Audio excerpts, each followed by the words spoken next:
Hello everybody, this is Rin the Bird Tamer coming to you with another video. Uh, as you can see, this is the promised video on Kurapika. Um, so before we start, I'm gonna give the usual spoilers, of course, for the manga and the anime. If you have not watched very much of this, I highly recommend that you go watch it before continuing this video, or you might be spoiled, and I don't want to be responsible for that. So, anyway, on with the video.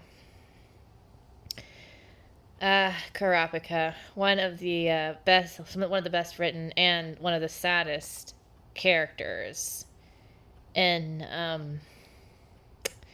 Hunter x Hunter. Like, this poor guy has been through a lot.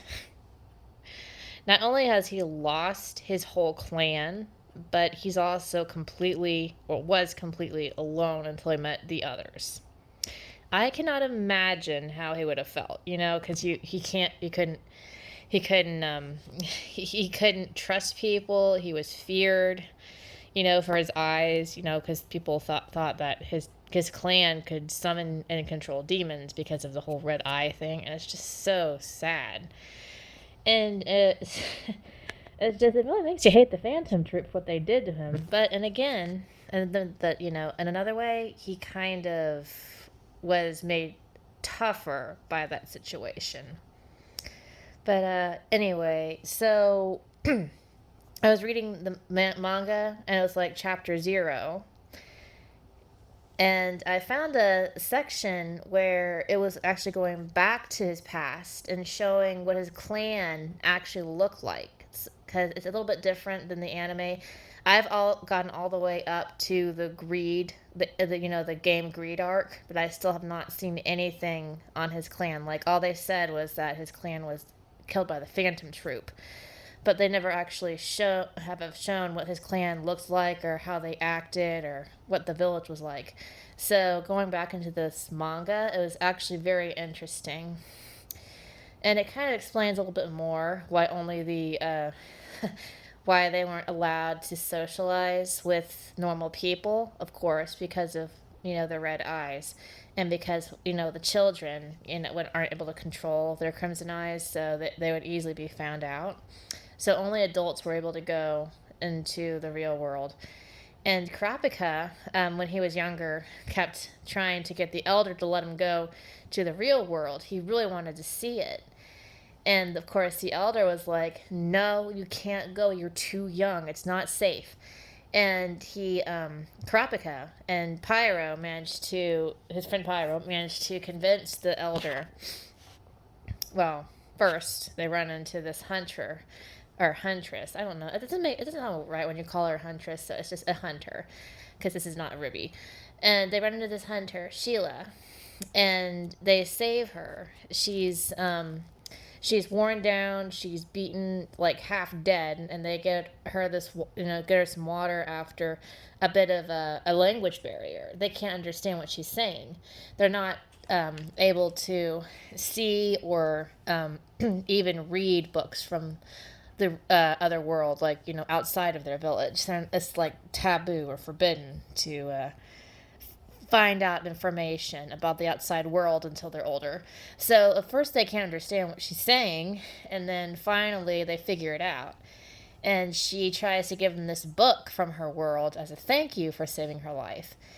And of course, Pyro and Kurapika are like, "What is this woman saying?" So they actually steal a book from the elder, and they use it to translate what Sheila's saying. And they're like, "Oh, that's what she's trying to say."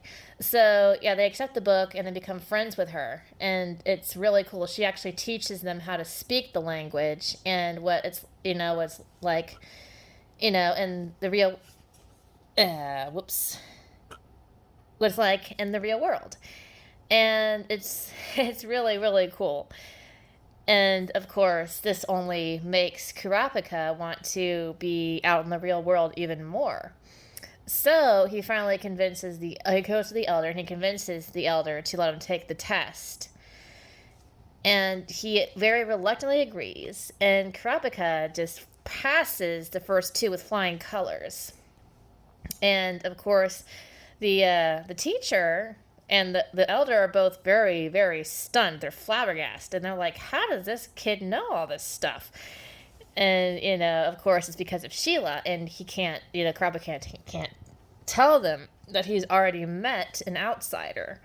So they continue with this test, and the last test is actually on going outside on a quest to go, shop for a few things for the clan without showing his crimson eyes. So he picks Pyro, and they both head off out in the sunset, and that is the end of the manga thing. So on to the anime Kurapika. So like I said, they don't really show anything besides telling us that his family or clan were killed by the Phantom Troop. They don't show how they died, or just when they were killed. It just says that they were killed by the Phantom Troop, and he despises spiders.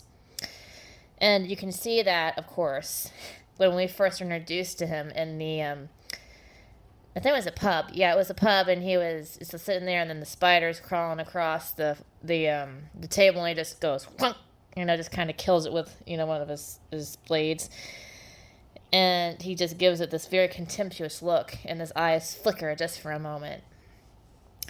And then, of course, later on the ship, he meets Gon and the others, and starts the adventure together. Now, it's probably kind of obvious, at first, that he's a little bit cautious with them. Obviously, he does not want them to know about his crimson eyes. But then with the whole majority rules thing on the whole hunter exam, of course, that they already, if you've watched it, you've seen that they find out.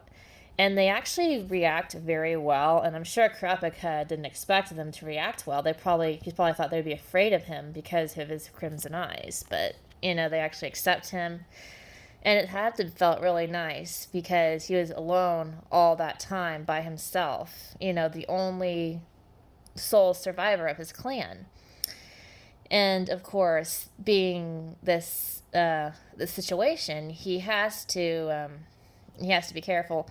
And they have to be careful to make some promise not to tell about his eyes. And I just find it, nice, the compatibility he has with everybody once he's able to trust them. And he really, once you get, befriend him, he actually is a really, really good friend. So, yeah, as the story progresses, Kurapika befriends them. He trusts them more and more. And, oh my gosh, that one time where it looked like Luar was going to die, and Kurapika just looked like he was going to just freak out. And he's like, oh my god, no. It's just like he really gets close to his friends. But yeah, he gets stronger. He trains to be a blacklist hunter. And he gets really strong, and the farther they go in, I've noticed that his character actually gets darker and darker. And I think his heart's kind of getting more clouded by revenge, and just the whole, every time you see a spider thing, he, freaks out. And as you can see on this picture here, he's got this weird chain thing. I kind of vaguely remember that. I haven't watched it in a while, but I believe that's a new attack he learns later in the series. But, he also learns Nen as well, and he gets really strong. But, he seems to be darker. Like, when he first started out with everybody, he was much lighter, but now he seems much, much darker, and I think the whole revenge thing is just taking over. And I'm kind of curious to see where his character goes the farther it goes in. Does he totally lose himself to his vengeance, or does he manage to somehow find peace and still, avenge his clan? Of course he's still, he's also hunting the Phantom Troop down, and anybody who's actually have harvested his clan's eyeballs. I forgot to say that they're actually on the black market. He's trying to hunt those down as well and return his clansmen's eyes to their rightful place. But yeah, he is one of my absolute favorite characters. You just gotta love the poor guy. It's so sad. Um, he's a very good character, very sad, and his interactions with the others is really, really sweet. Um, Another thing is, I've always wondered, he probably won't end up with anybody just because the curse of the Crimson Eyes, if they ever happen to inherit his eyes, they'll probably, he probably won't ever actually, you know, find anybody or marry anybody because of that. In fact, he's probably, just like, nope, not going to happen. I'm not going to pass this curse on to someone else. But yeah, I'm actually curious to see if anything happens. Like, does he actually fall in love or anything, or does he just stick to himself? Because I don't think he'd want to curse anybody else with those crimson eyes, as beautiful as they are. But yeah, that's my thoughts. Those are my thoughts on Kurapika, and thanks for watching. Rin the Bird Tamer out.